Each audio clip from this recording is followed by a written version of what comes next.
Você quer ser celebração para Deus ou celebridade dos homens? Essa é a diferença que você tem que decidir qual é a sua. No segundo momento, nós vemos a realidade. Por que Paulo está falando isso? Olha que isso está falando há quase 2000 anos atrás. E essa realidade é hoje. Paulo sabia muito bem o que a cultura, um conhecedor que era do grego e da cultura, das filosofias, o que elas poderiam fazer no mundo místico, no seio da igreja.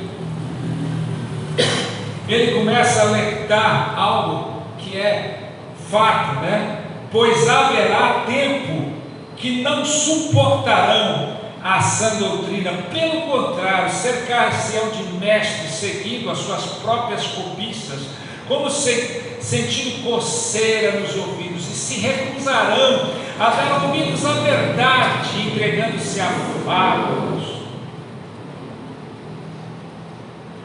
Pois haverá tempo que não suportarão a sã doutrina. Quanto é esse tempo? As pessoas não suportam o Evangelho. Quem não está suportando não é o mundo, é a própria igreja. A própria igreja hoje não suporta o próprio Evangelho. Tem que adaptar, tem que reorganizar, tem que redefinir, porque agora nós somos uma cultura diferente, tem surgido novas filosofias, novos grupos, novos movimentos. Então nós temos que, pelo amor de Deus, essa é a pura realidade das igrejas.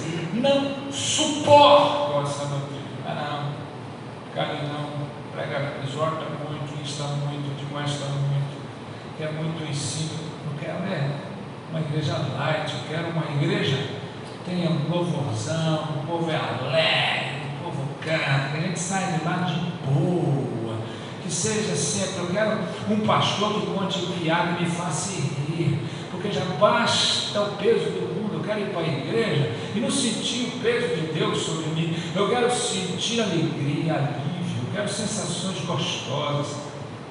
Não é? Isso não é igreja. Isso não é igreja, isso não é evangelho. O evangelho é as boas notícias do Senhor, do Salvador, do Redentor. O evangelho é Cristo. Eles não suportam, e eles começam a se cercar de quê? Se cercar de mestres segundo as suas próprias cobiças. Eu vou para essa igreja, porque essa igreja prega para empresário. Eu vou para essa igreja, porque essa igreja prega para comerciantes. Eu vou para essa igreja, porque essa igreja prega para rico, essa igreja prega para pobre. Eu vou para essa igreja, porque essa igreja prega o que eu gosto de ouvir. Eu gosto daquele pastor porque ele fala o que eu gosto de ouvir. Porque ele é bonzinho demais, é legal demais. Ele não exorta, ele não puxa, ele ali eu posso viver de boa. Essa realidade tem.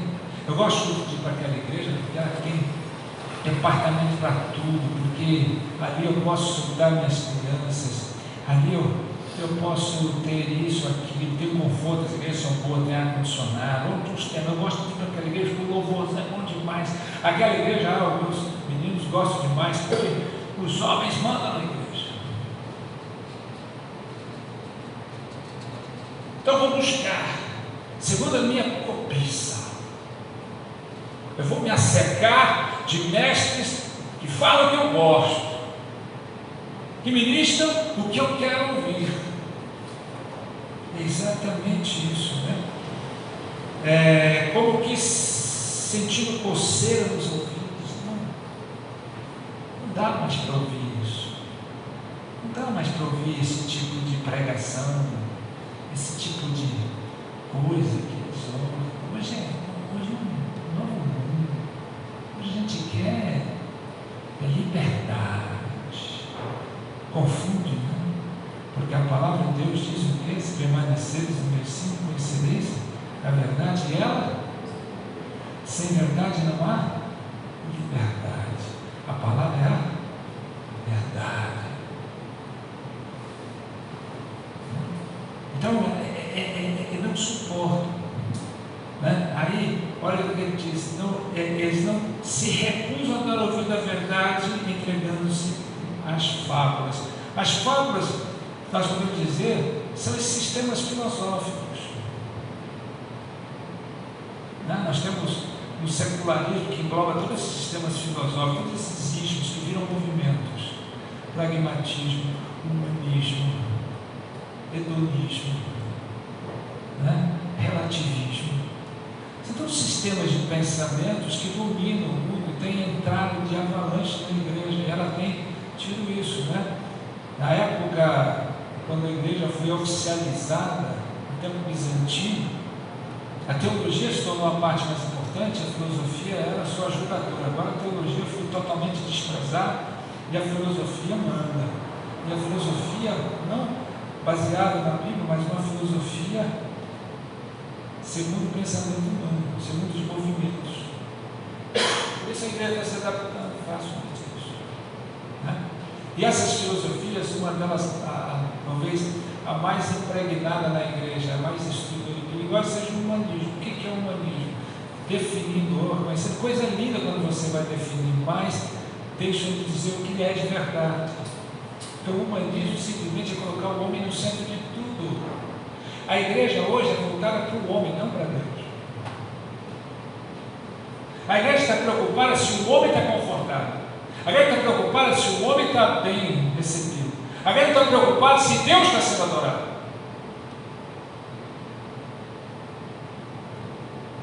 A igreja está preocupada em como vai receber as pessoas, como elas vão se sentir melhor, como elas vão se sentir bem.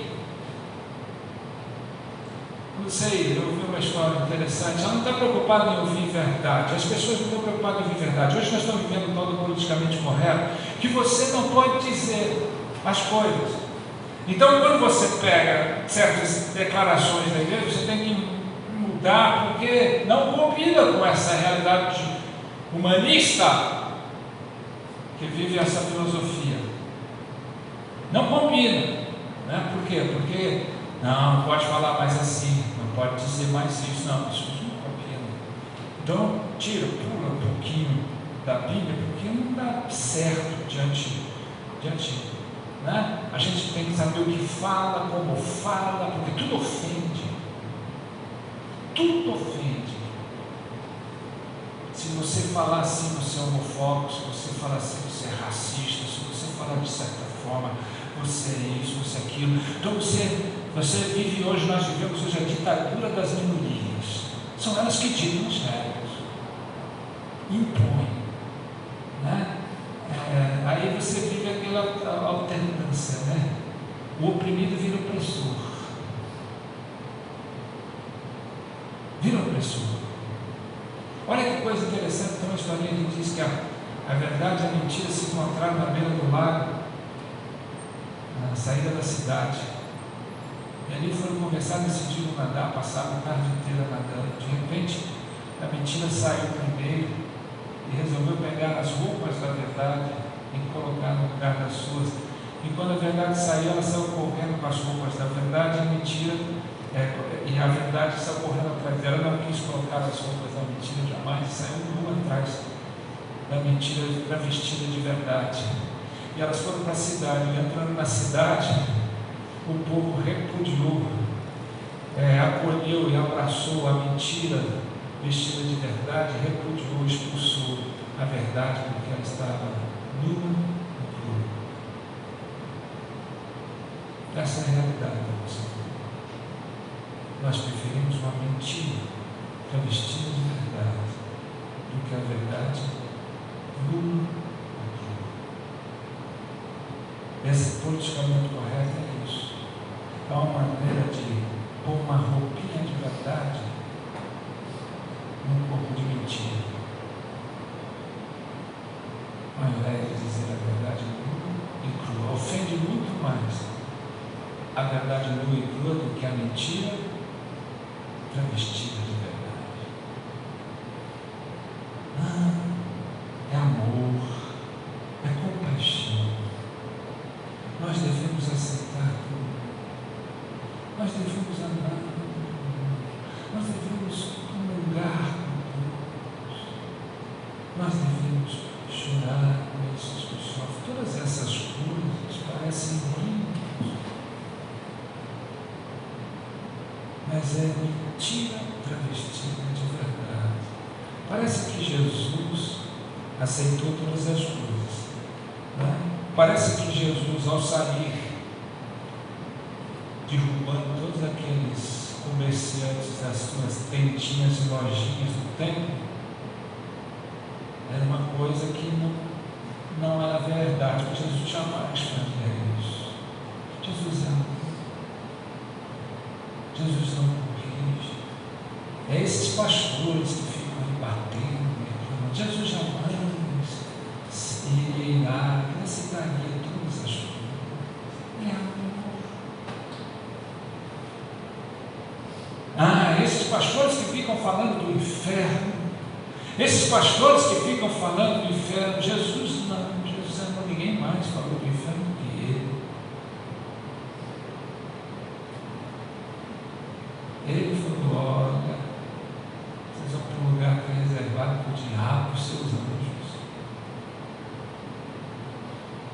Então nós vivemos essa questão, né, de se recusar a ouvir a verdade. A verdade dói, a verdade não constrói. O Evangelho tem que ser pregado, a verdade ela tem que ser vivida, espaçada e manifestada. Porque o passado diz é do maligno, porque ele é o pai da mentira, do engano. E ele veio para matar, roubar e destruir. Então tem que pregar o Evangelho. Tem que pregar o Evangelho. Mas essa é a realidade da igreja hoje. Esse é o perigo da igreja hoje, o politicamente correto. Pastor, não fale assim, porque o senhor está falando do ungido de Deus. Que ungido de Deus aqui? Falsos pastores, falsos mestres, artistas que só estão preocupados com o seu dinheiro e o seu bem-estar. Está tudo na emoção, levando as pessoas à emoção, porque tem dons e habilidades, mas na verdade não tem verdade nenhuma em sua vida, não tem conversão nenhuma em sua vida.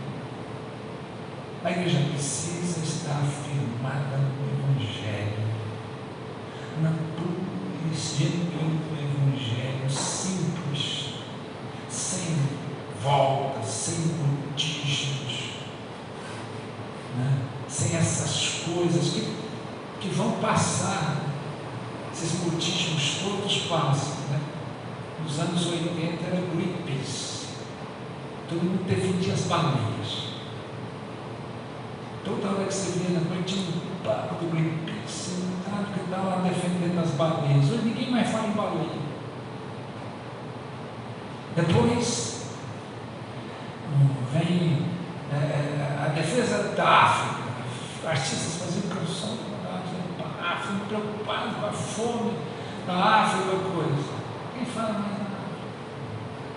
Agora é os movimentos, minorias, direitos das minorias. Esse é um modismo. Todo mundo só fala disso. Onde você está lá falando disso? Ninguém respeita o direito que você tem, exige o direito. É a ditadura das minorias. Tudo que você vai ligar, tudo que você vai assistir, você tem que estar fazendo essas coisas, tem que estar mostrando essas coisas. É engraçado que, olhando, parece que tem mais homossexuais no mundo do que pessoas héteros. Porque onde você olha tem. É o que eles fazem fazer. A estatística diz que é 3% de uma população. Parece que não, parece que nós somos 3% da população. É tão assim que parece que não todo mundo é. Então nós precisamos pensar nisso. Por isso que dá conselho do Evangelho. Eu vou me adaptar ao Evangelho? Não. Eu vou me calar? Não. De maneira alguma. Já vi muita gente se perder por causa disso. Por causa desses contextos, as pessoas relevam os seus princípios, suas convicções, a verdade do Evangelho, começam a se adaptar à sua situação.